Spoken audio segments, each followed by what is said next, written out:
Assalamualaikum warahmatullahi wabarakatuh. Bismillahirrahmanirrahim. Alhamdulillahirabbil alamin wassalatu wassalamu ala mursalin sayyidina wa maulana Muhammadin wa ala alihi wa sahbihi ajma'in. Amma ba'd. Ibu, bapak-bapak dan saudara sekalian yang dirahmati Allah, alhamdulillah kita panjatkan syukur kehadirat Allah Subhanahu wa taala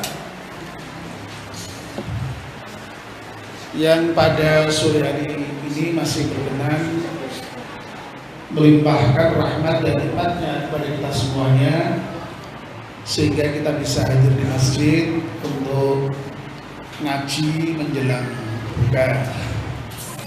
Kita mohon kepada Allah Subhanahu wa taala semoga kehadiran kita di majlis ta'lim ini dicatat sebagai ibadah.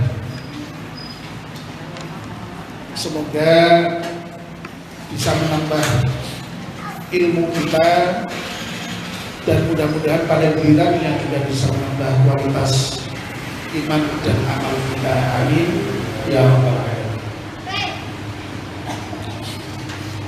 Bapak dan Ibu, pada pertemuan pekan yang lalu, Ahad yang lalu, Senin yang lalu, kita telah membicarakan bagian pertama dari makalah yang ke-16 dari kitab Nashihul Ibad yang bunyinya qila anna syahwata tusayyirul muluka abidan.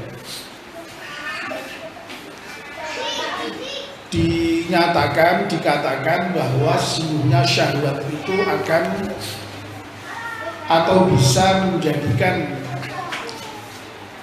raja menjadi budak. Sudah panjang lebar kita jelaskan. Nah sekarang kita masuk ke bagian yang kedua. Was-sabru yusayyirul abida mulukan. Dan sabar itu bisa menjadikan seorang yang semula budak, semula hamba menjadi raja. Li'annal abda, karena sungguhnya hamba bisabrihi, dengan kesabarannya, yanalu mayurid, dia akan bisa memperoleh apa yang diinginkan, apa yang dikehendaki. Jadi makalah yang ke-16 ini, bagian yang pertama menyatakan syahwat bisa menjadikan seorang raja menjadi budak. Yang kedua merupakan kebalikannya. Sabar bisa menjadikan budak menjadi raja. Bapak dan Ibu, sabar itu apa?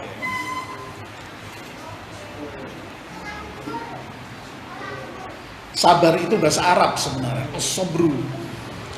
Tapi kemudian diserap ke dalam bahasa Indonesia, bahkan bahasa Jawa juga sabar juga. Saya tidak tahu arti padanan katanya yang asli dalam bahasa Indonesia, dalam bahasa Jawa itu apa ya. Termasuk kata-kata adil itu juga bahasa Arab yang kemudian diserap dalam bahasa Indonesia maupun bahasa Jawa, yang kayaknya mencari padanan dalam bahasa Indonesia maupun bahasa Jawanya tidak mudah. Barokah, ya, berkah, gitu, jadi berkah itu ya. Itu juga perlu penjelasan panjang kalau dalam bahasa Indonesia maupun bahasa Jawanya. Nah, as-sabru dalam bahasa Arab itu secara etimologis, secara arti kata begitu, itu maknanya menahan. Jadi sobaro itu menahan. Nah, berarti kalau as-sabru sabar yang dalam bentuk masdar itu ya tahan. Apa yang tahan? Yang tahan ya kondisi jiwa seseorang terhadap apa ya? Terhadap banyak hal. Nanti akan kita uraikan, karena ketahanan itu diperlukan di dalam menghadapi banyak hal, maka kemudian sabar itu oleh para ahli juga digolongkan ke dalam beberapa dalam beberapa bentuk ya. Nah, saya yakin Bapak dan Ibu-ibu sudah sering ini ya mendengar uraian mengenai apa itu sabar dan apa saja macam-macamnya sabar ya. Tapi lagi-lagi tidak ada salahnya ya dalam pengajian seperti ini ya kita ulang kembali supaya kita lebih memahami apa yang kita kaji itu, dan apa yang kita kaji itu yang sudah kita pahami mudah-mudahan menjadi bagian dari akhlak kita ya. Karena sabar itu termasuk akhlakul karimah, akhlak yang mulia. Nah, sabar setidaknya dikelompokkan atau dibagi menjadi 3 macam sabar. Yang pertama tentu saja adalah sabar dalam pengertian yang kita pahami sehari-hari, yaitu sabar ketika ada musibah. Makanya kemudian disebut dengan as-sabru indal musibah. Sabar ketika mendapatkan musibah. Musibah itu sesuatu yang tidak menyenangkan hati, tidak menyenangkan diri, itu musibah. Sama-sama diberi oleh Allah, kalau yang diberikan itu enak, nikmat namanya. Nah, musibah itu yang tidak enak itu. Nah, itu salah satu bentuk sabar, dan itu yang mendekati pengertian kita sehari-hari. Sabar di dalam menghadapi musibah. Nah, sabar dalam menghadapi musibah ini ya secara eksplisit terkandung di dalam firman Allah yang sering dibaca ketika ada musibah kematian itu ya.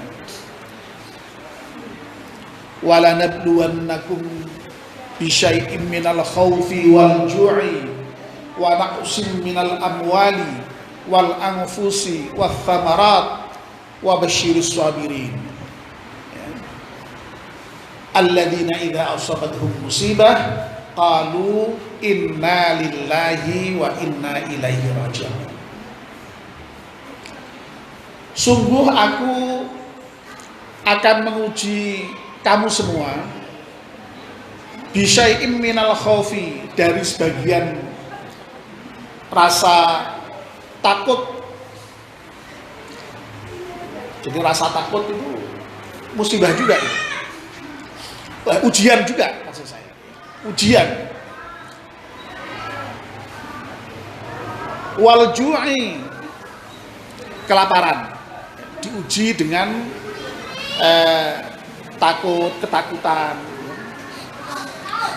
ketakutan ini macam-macam, ketakutan menghadapi musuh, ketakutan masa depan, ketakutan macam-macam,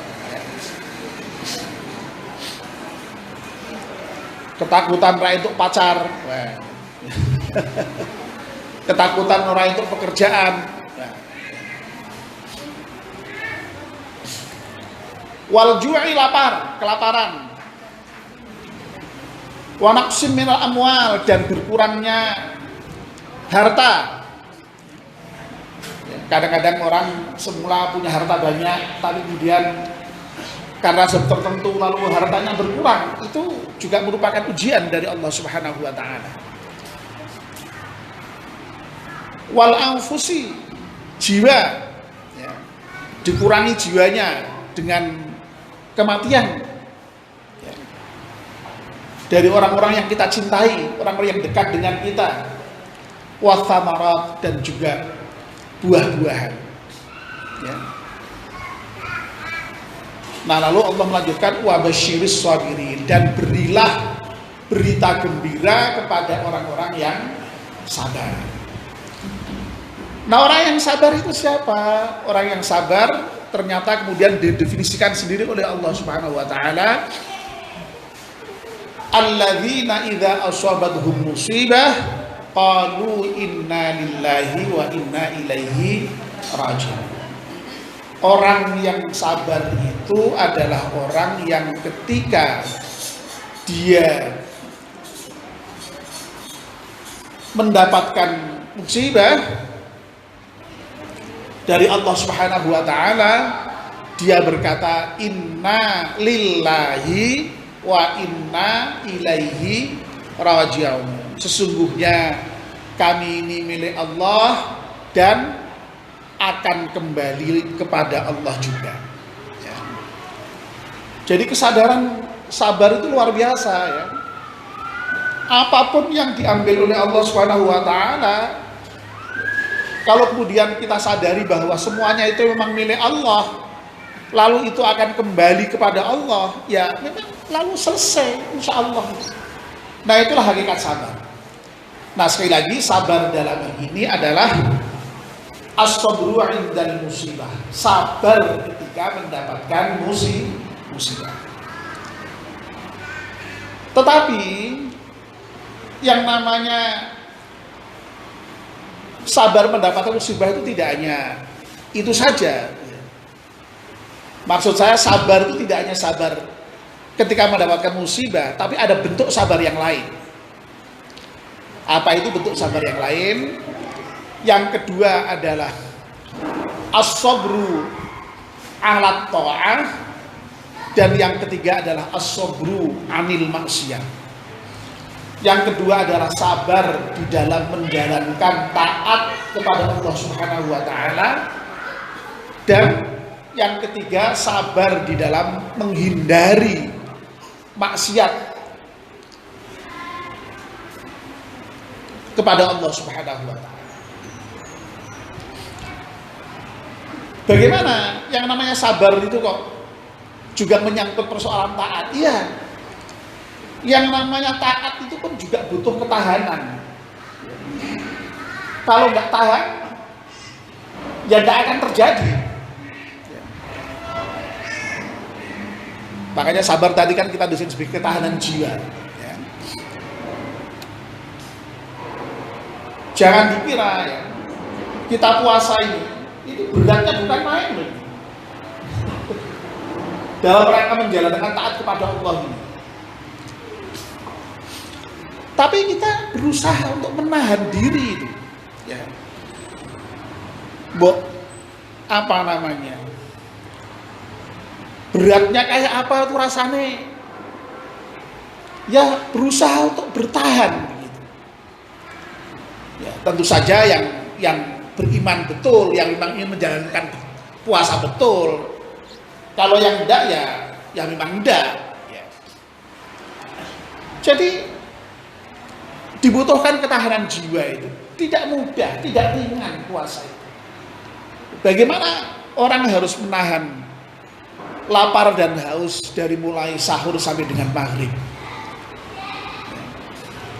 Sholat 5 waktu itu bukan pekerjaan mudah gitu. Dan Al-Quran sendiri eksplisit menyatakan itu, wa innaha lakabiratun. Sesungguhnya sholat itu berat. Nah, cuma Allah memberikan pengecualian, illa 'alal khasyi'in. Ya, kecuali bagi orang-orang yang khusyuk.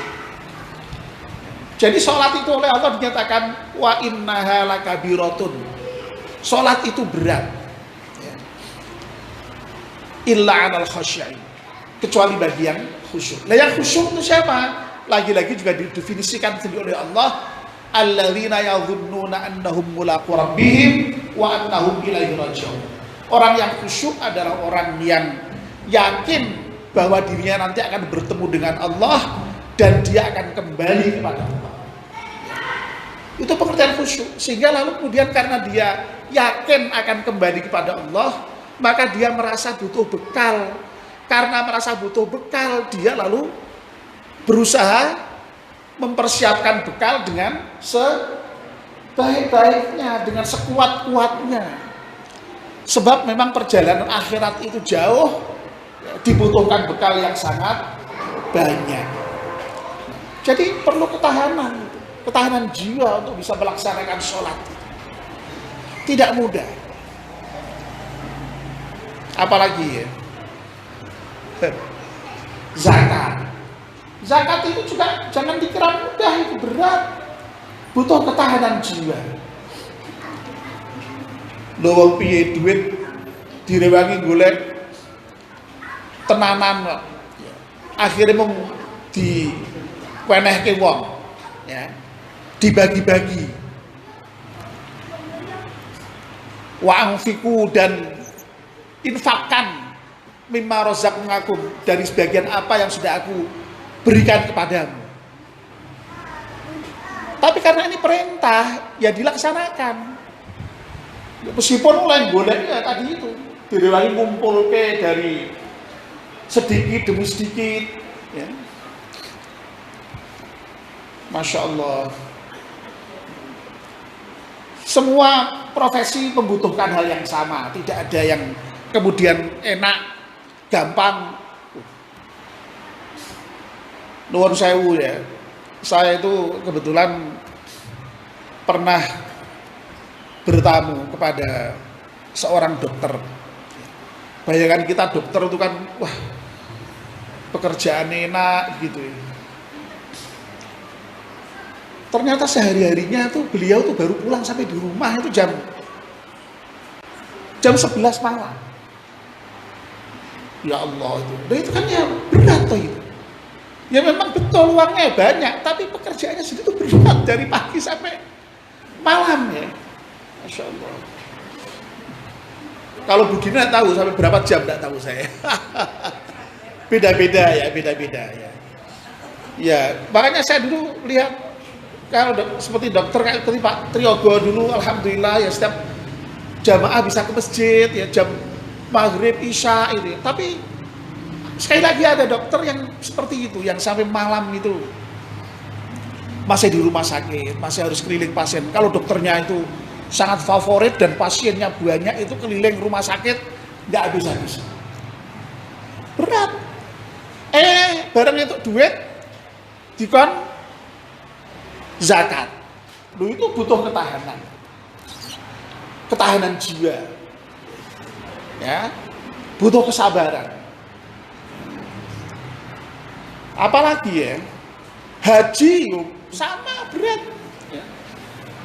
Uangnya ya, fisiknya ya.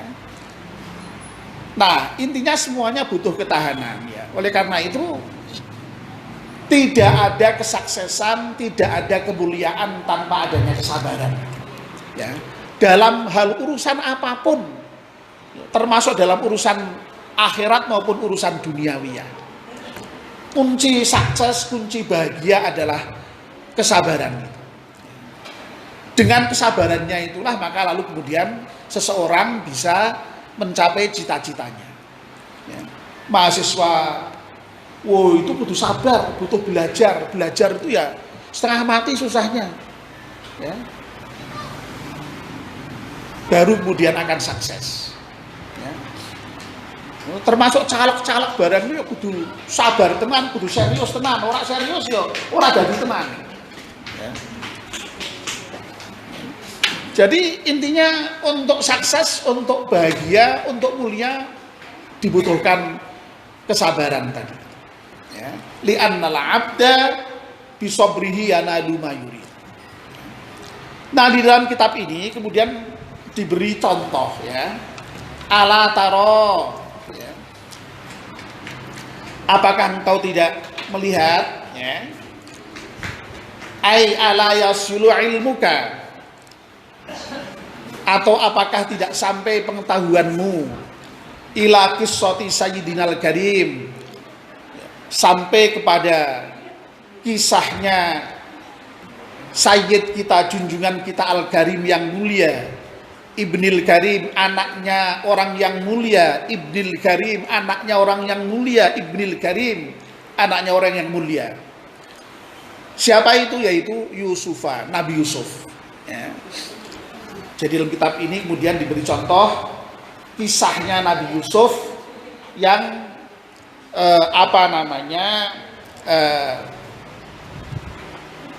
dijadikan sebagai contoh tentang kesabaran. As-Siddiq, Nabi Yusuf itu diberi gelar As-Siddiq yang benar. Nah, yang tadi dikatakan Ibnil Karim itu karena apa? Karena Yusuf itu adalah Ibni Yakub, anaknya Nabi Yakub As-Sabur yang sangat sabar. Ibni Ishak, Yakub itu anaknya Nabi Ishak. Al-Halim, Halim itu mirip-mirip sabar, tapi lebih kepada salah satu bagian dari sabar, yaitu tidak cepat marah, ya. Makanya kenapa Allah itu Maha Halim, itu karena Allah tidak cepat-cepat maha menurunkan siksanya. Kalau kita itu kan begitu ada orang yang tidak beres dengan kita langsung langsung digecek, langsung dipites semuanya. Allah enggak, Allah itu Halim karena apa? Allah memberikan kepada hambanya yang maksiat sekalipun itu ditunggu untuk mau bertaubat. Dan taubat itu kapan batasnya? Sampai ketika mau meninggal, ya. Jadi tidak ada kata terlambat dalam Islam itu selama belum meninggal, ya. Lalu Ishak sendiri yang Halim tadi Ibni Ibrahim, putranya Ibrahim, ya.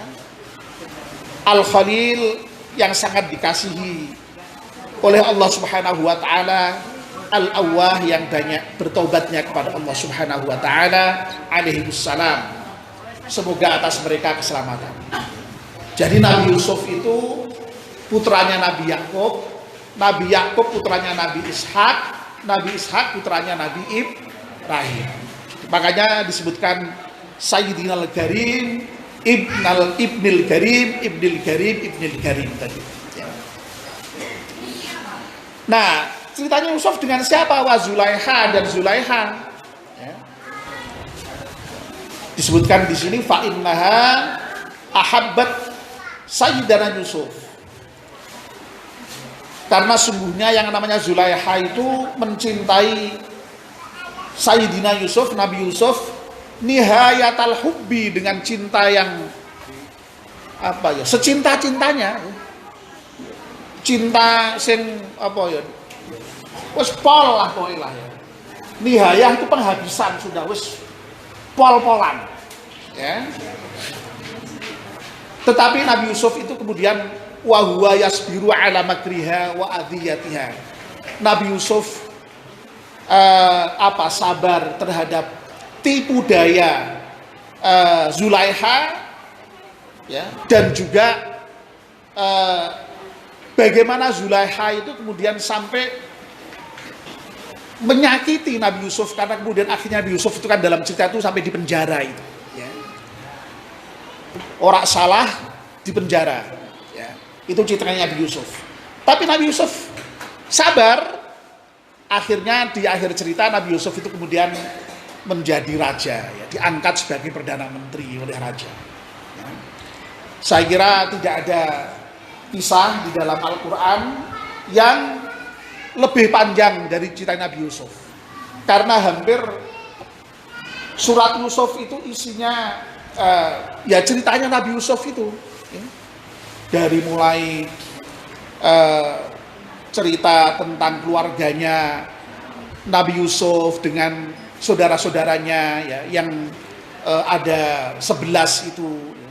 Nah, Nabi Yusuf ini kebetulan berasal dari istri yang muda begitu, punya anak Nabi Yusuf dan Benyamin ya. Nah tentu saja kemudian Yakub itu ya adalah perasaan kemudian lebih mengasihi si Yusuf dan Benyamin ini. Kebetulan memang Nabi Yusuf itu ya ganteng ya, bagus begitu, sehingga kemudian lalu membuat iri anggota keluarganya yang lain, kakak-kakaknya.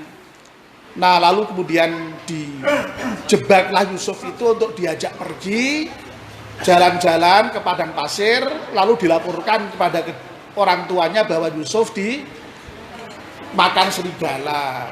Padahal dalam kenyataannya tidak. Yusuf ini kemudian hanya dimasukkan ke dalam sumur. Ketika masuk sumur, lama-kelamaan dikonangi apa ya? Ya dijumpai lah oleh musafir begitu ya. Lalu diangkat, dibawa ke Mesir, lalu dijual kepada pembesar kerajaan Mesir saat itu. Nah, diasuh oleh keluarga ini, lalu kemudian ketika tumbuh menjadi pemuda itulah ya, istrinya si pembesar itu lalu jatuh cinta kepada Yusuf dengan jatuh cinta yang menderu-deru tadi, ini hayatal hubbi tadi itu ya, sampai kemudian menggoda Yusuf, tapi Yusuf tidak mempan. Nah ketika tidak mempan itulah kemudian lalu dipaksa ya. Nah dalam Al-Quran diceritakan itu ketika membuktikan apakah yang benar itu Zulaikha atau Yusuf ya, kalau pakaiannya Yusuf itu yang sobek di depannya berarti yang benar Zulaikha, tapi kalau yang sobek itu belakangnya berarti yang benar Yusuf ya. Ternyata yang sobek belakangnya, digondeli berarti kan ya. Tapi was gitu waktu itu kuasa Zulaikha, lalu kemudian tetap dipenjara ya. Meskipun tidak salah ya. Tapi kemudian karena sabar dan karena kealimannya, karena punya ilmu takwil itu kemudian Nabi Yusuf angkat oleh raja menjadi perdana menteri. Itu yang dikatakan sebagai sabar itu bisa menjadikan budak atau kawula menjadi raja tadi. Baik ibu-ibu dan bapak sekalian serta saudara sekalian, ini sudah hampir selesai dan sudah masuk waktu maghrib. Mari kita tutup pengajian kita ini dengan berdoa bersama. Bismillahirrahmanirrahim. Wal 'ashri innal insana lafi khusrin illa alladziina aamanu wa 'amilus shalihati wa tawashaw bil haqqi wa tawashaw bis sabr. Subhanakallahumma wa bihamdika asyhadu an la ilaha illa